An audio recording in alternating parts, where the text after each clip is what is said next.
been asked to discuss with you the interpretation of soil test results. There's a lot of questions that come up as people have soil tests that are done either at USU labs or other laboratories. And we wanted to cover a couple of, or quite a few actually, important aspects of that, both learning what limitations there are in soil tests and the results and things that come with that, and how you can help minimize some of that error with the sampling that you take and so forth. So we wanted to talk about it first, what the basis of a good soil test report is.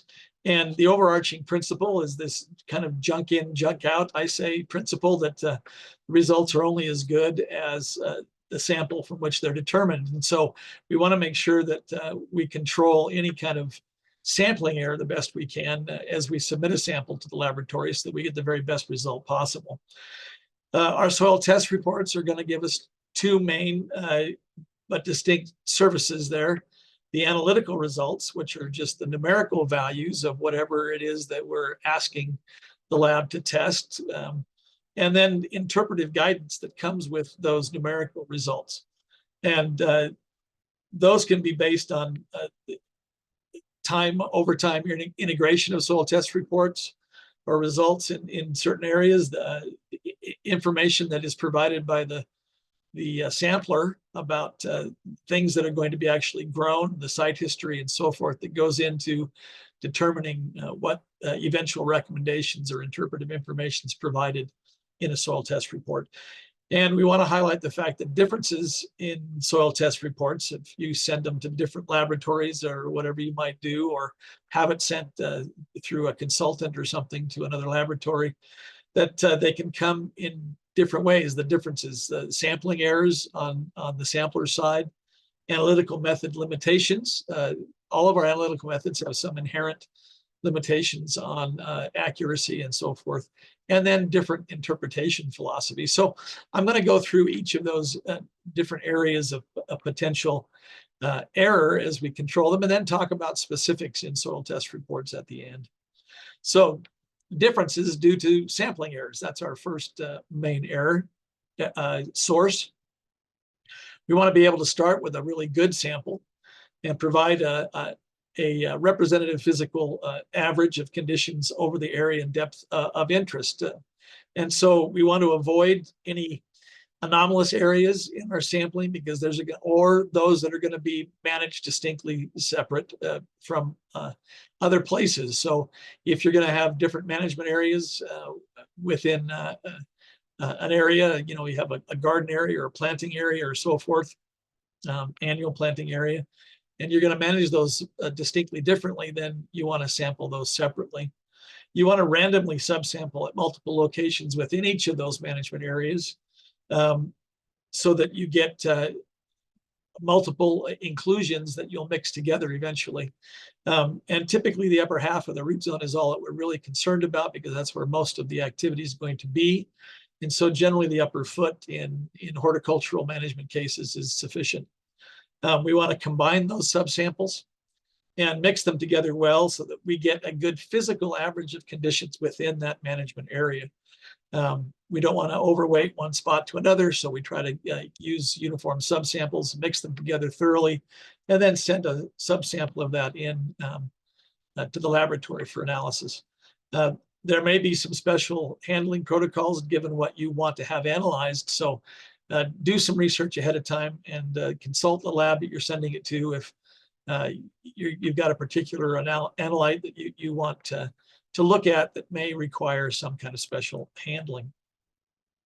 You can represent quite a large area with a well-crafted or a well-composited sample. So for most of our applications in small farms and urban agriculture, we can pretty well represent most of our area with a single well-composited sample.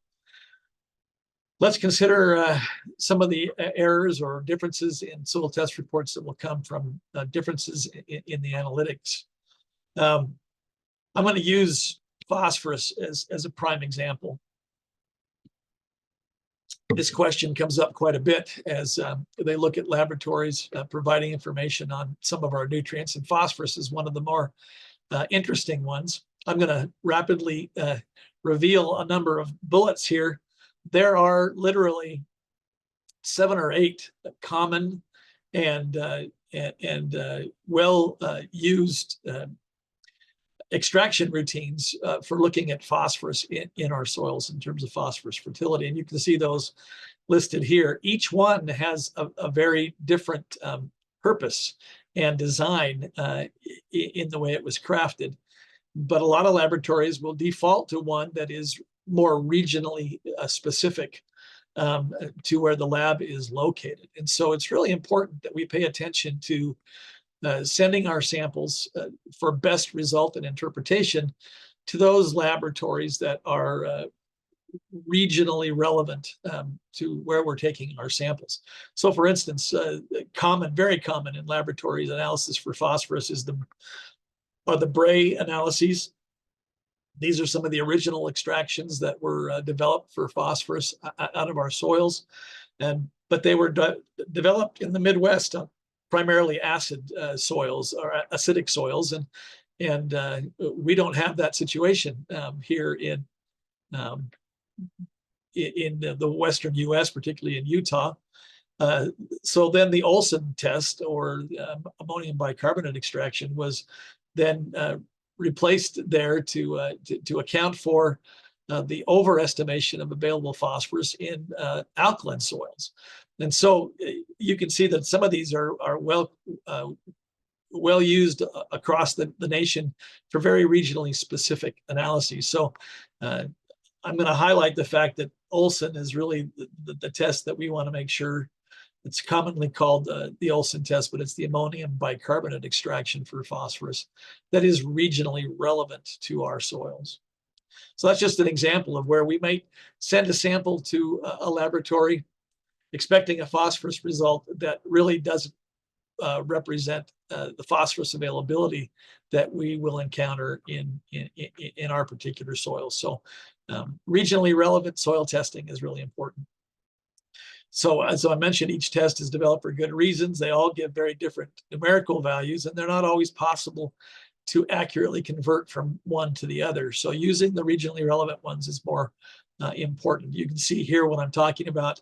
On the far right is what the test would be that would be recommended for our types of soils for phosphorus. If you were to send it to a laboratory that did Bray, because that's regionally relevant to them, it could be anywhere from 2 to 4 times the level of available phosphorus reported than it would necessarily be for our Western US soils, which are alkaline in nature. So that was just one example. So it's hopefully I drive the point home that regionally relevant soil testing is really important as we send our samples off for evaluation. And then we have differences in result that can come from differences in recommendation philosophies from one lab to another.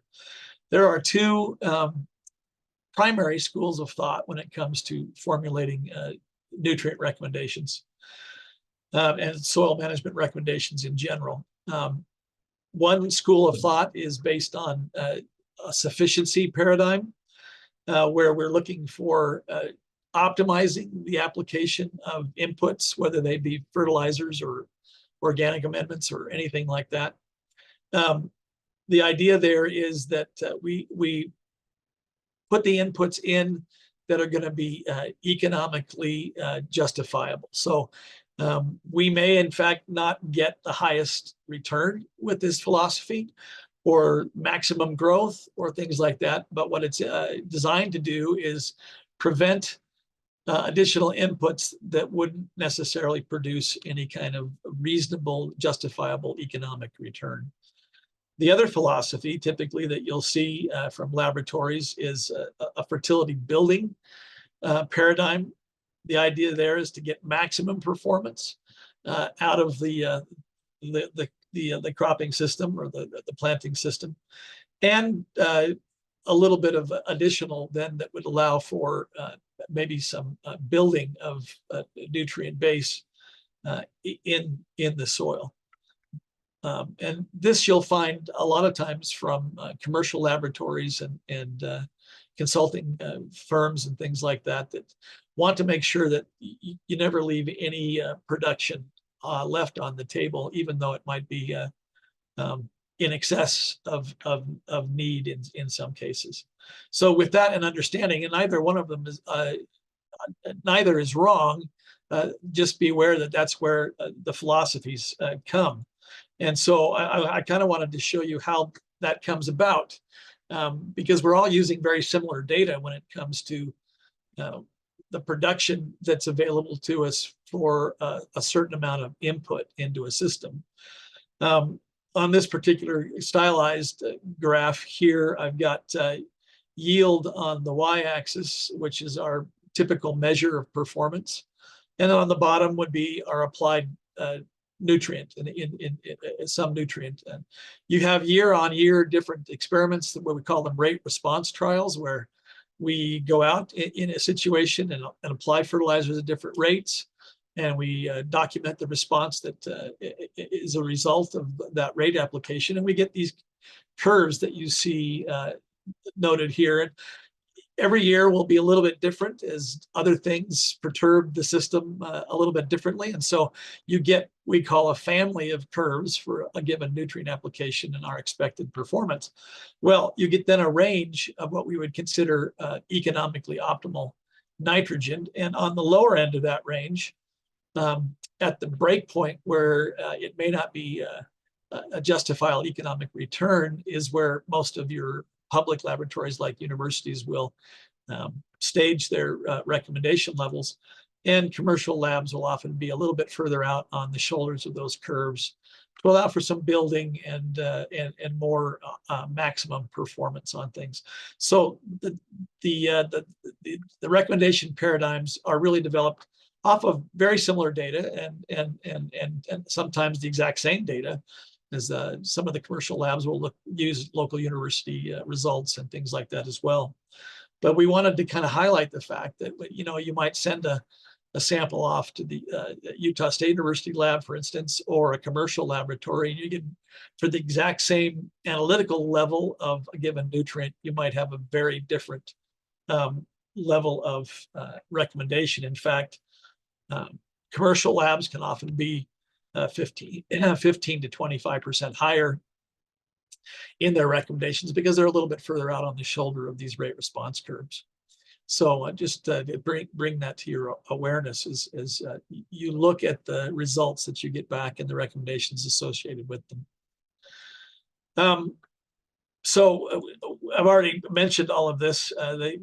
One of the things that I think is interesting with commercial laboratories, often through consulting services and others, is they can craft oftentimes recommendation levels that are geared more to the year-on-year performance at a given location, where most of the general recommendations are formulated on a broader scale and things like that. So there are advantages oftentimes to some of these. But be aware of the different philosophies involved and some of the other factors that come into what the results actually will end up being. We always recommend that you make sure that you're using a laboratory that's certified through proficiency testing programs. There's two main ones in the US, the NAPT program, the North American Proficiency Testing Program, which is run by the Soil Science Society of America, and ALP, the Agricultural Laboratory Proficiency Program. They work a lot with the golf industry and managed landscapes and other things, as well as agricultural producers. And so two very good proficiency programs that certify laboratory results on a quarterly basis for the most part, and make sure that they're within tolerance on their analytical results. The cost of services also comes into play, the convenience and responsiveness of the laboratory. How quickly are you able to get results when you need them? Your rapport with the laboratory and consulting firms and things like that you might be working with. And then keep in mind the fact that no lab is ever exactly going to give you the best result all the time. So I say that the bottom line pardon the pun, is whatever you choose. Become familiar with the tests that are performed at a laboratory of interest. Make sure you're providing a good representative sample of the area to minimize the sampling error you introduce. And then be willing to adjust the recommendations to fit your experience as you see the result of employing the recommendations that you receive back from the laboratory. And above all, the importance of soil testing cannot be understated. A lot of times we can throw darts at a target we can't see, and we might actually hit it once in a while. But soil tests are like getting the target more fully in view, and we get a chance to hit it more often in appropriate places than we would otherwise. So we encourage that soil testing whenever you can to improve the ability to really meet the performance that you've desired there. So I'm going to change gears now. And we're going to take a look at an example test report, go through it, and some of the common things that are included in it and what each of them means as we go along. So I've put up here on the screen an example test report from the USU Analytical Laboratories here on campus. Some of the main features that I want to point out as we go along are the fact that the user has provided, or the sampler has provided some information ahead of time that's really important in formulating what will eventually be the recommendations. And that is here outlined what the supplied, what is it going to actually be grown on that site or within that area you're managing, because each of our different plant types have a little bit different requirement for nutrients and other management issues. So the recommendations will reflect that if you provide that information as the client. And then you'll get three main things that'll be produced on a soil test report. You'll get the actual analytical results for the different things you're having tested. That's the numerical value of whatever that result might be as determined in the laboratory. Then you'll get an interpretation of that, whether it is sufficient, normal, adequate, and so forth, or if it's in need of attention. And if it is in need of attention, where you have low or very low conditions for a given nutrient or other analyte, then a recommendation will be produced, which is tailored then to the information that you as a client will provide. We're going to go through each of these different items on a typical USU analytical report, but you'll find very common things on standard test reports from any laboratory that you might send a sample to. One of the things that's not included on the face page of a USU analytical report is the method that was actually used to determine the soil test level. We do provide that information, but it's appendix information to the actual report. Some laboratory reports that you'll get will actually list the method that's used, and that's important to determine whether or not you've used a regionally relevant test in the soil test report. Just know that if you send it to the USU laboratories, we are using the relevant analytical methods for our alkaline Western US soils. So the first thing that we're going to encounter on a soil test report is soil texture. Soil texture is kind of a tactile word. It's the way the soil feels when you wet it up and rub it in your hand. You can feel the grit of the sand and the slipperiness of the silt and the stickiness of the clay. That was the way that was determined, in older times. But really, what it refers to is that relative content of those different sized particles, sand, silt, and clay sized particles. The thing that we like about doing soil texture is that we can almost immediately determine a range of properties that we're going to encounter with that particular soil.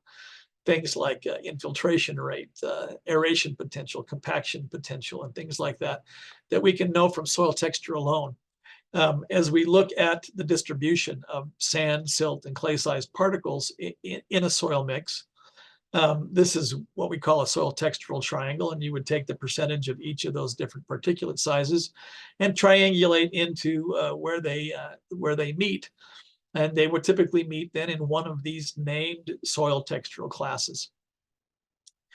Soil scientists have played around with these long enough to determine that soils within a named soil textural class have very similar properties. So just by knowing soil texture, I can go to tables of typical values for things like I mentioned, infiltration rate, aeration potential, compaction potential, other things that we can determine just from soil texture.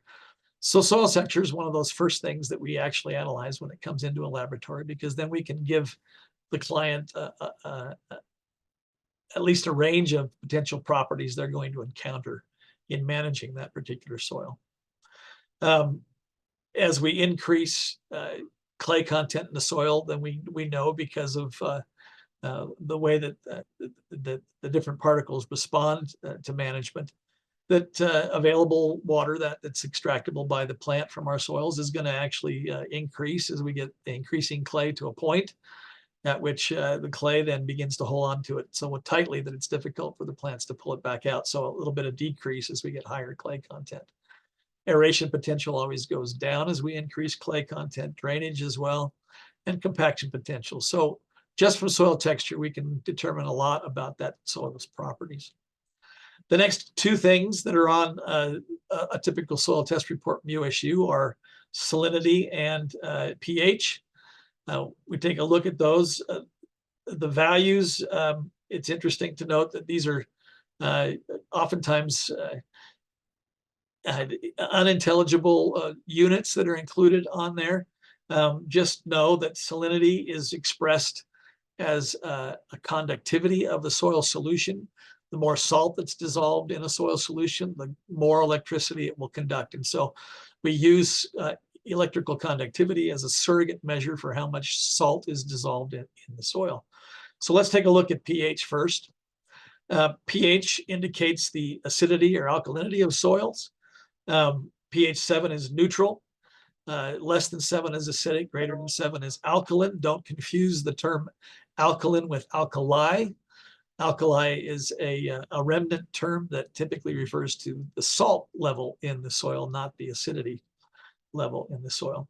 Our soils in Utah tend to be between about 7 and 8, maybe 8.5 in some cases. A little higher than that, we look for problems with sodium imbalance in soils. But typically, a normal soil will be right around 7.5 to 8 in equilibrium with calcium carbonate, lots of lime deposits in our soils that buffer pH right at that level.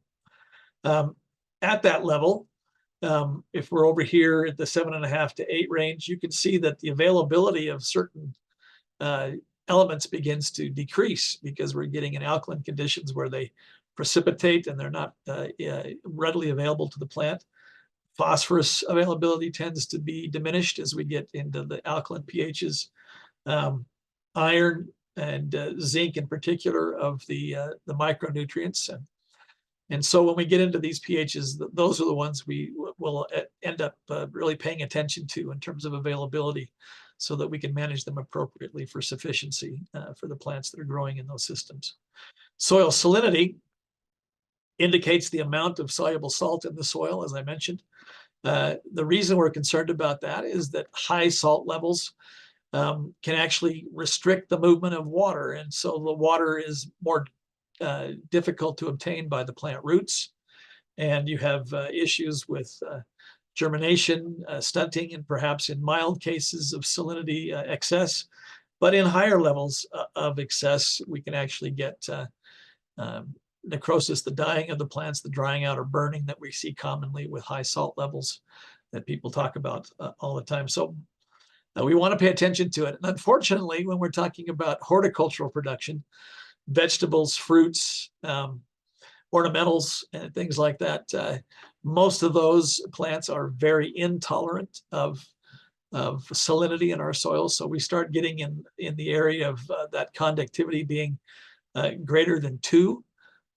We can have some real performance diminishing effects of salinity. So understanding that, we can see if that's the case in our soils, and then we can clean that soil out by leaching those salts from the profile with some additional water management over time. Excuse me. Looking back at our soil test report, then below salinity and pH, we start to get into the actual nutrient analysis. And depending on what you've requested from the laboratory, you may just get a routine analysis, which typically will just look at phosphorus, potassium, and nitrogen. Recommendations in the soil, the primary nutrients that we're concerned about. But you can order things like the micronutrients, like I've indicated here on this particular soil test report. If you think you might have an iron or zinc deficiency in the soil in particular, that we can then resolve with some additional management. So let's take a look at the different elements here. The ones that we primarily look at, as I mentioned, are N, P, and K, nitrogen, phosphorus, and potassium. Sulfur generally on sandy, low organic matter soils, higher up in the benches and things like that don't have a lot of accumulation of sulfates in their soils. And then the micronutrients that we might be interested in, particularly zinc and iron in our alkaline conditions. I won't go into the how much. I think Dr. Stock in the advanced soil fertility session here coming up will maybe address some of those kinds of things and how much we actually need and how to actually deliver those nutrients to our soils. But a lot of our our nutrients really depend on the soil properties and the soil test reports. Some of the management that we put into it, returning organic matter and mulching and things like that, can actually keep soil test levels, particularly for phosphorus and potassium, at high levels. And so for the most part, if we soil test on every 2 to 3 years, get that target back in focus, make sure that we're doing a good job with our nutrient management with the recommendations we received, will be a really good opportunity for a reset if there's a needed reset on what we're doing in terms of management. Nitrogen is interesting. Most of your soil testing laboratories won't analyze for nitrogen routinely because we know that it's so hotly competed for by all living things in our soil environments that we're going to have to manage it on an annual basis anyway. And so what we really base our nitrogen recommendations on is what the annual need of the plants that you indicate that are going to be grown in that soil are. So be sure to provide the laboratory with that information so a well-crafted nitrogen recommendation for that purpose can be provided. Phosphorus and potassium then are best determined on soil test levels. Both of these are really highly important. Phosphorus is important for root growth and for energy transfer in the plant. Potassium is really important for nutrient translocation within the plant and water relations. And so they're used at very high levels in plants, and we need to make sure that we have established reasonable levels for them. The interesting thing is at high levels, they're not toxic, but phosphorus, can be an issue if we have any kind of potential erosion or problems like that, that phosphorus can get into surface waters and cause eutrophication and other things that we'd be concerned about. So they're never toxic, but they may be environmentally concerning if they get too high. Sulfur, we really are showing now some increasingly common deficiencies, particularly where we're irrigating a lot of our small farms with treated water sources, culinary water in some cases for very small operations, and some treated waters which are lower in sulfates than some of our native waters have been in the past. So I've covered things pretty quickly and what is in the soil test report and how we can control some of the errors, or at least be aware of how some of those errors are determined. And so I think a poll just popped up there. You can look at that. There are a couple of questions. Let's see, I might have like 30 seconds. Is that right, Katie? Grant, could you answer the question to speak to the timing of soil testing? When should I be performing soil tests? How often? Maybe which nutrients are best tested? Yeah. My typical recommendation for that is the closer when you're actually going to be applying and managing nutrients is best. For instance, a lot of things can happen over the course of the fall as things cycle through and things like that, and over the winter time. And so when it comes spring, if you had taken a sample in the fall, the spring condition in your soil might be quite different. And so the closer to when you're actually going to be managing that planting area and and wanting to make sure that you have adequate conditions in the soil, the better. Okay, so, but there's also expediency factors, right? And the convenience and things like that. So a lot of times it may be too cold and wet in the spring to really get those processed in a timely manner so that you're, set up well for the coming spring. So knowing your conditions and how things are in your area, try to push that sampling closer to when you're actually going to be managing the area.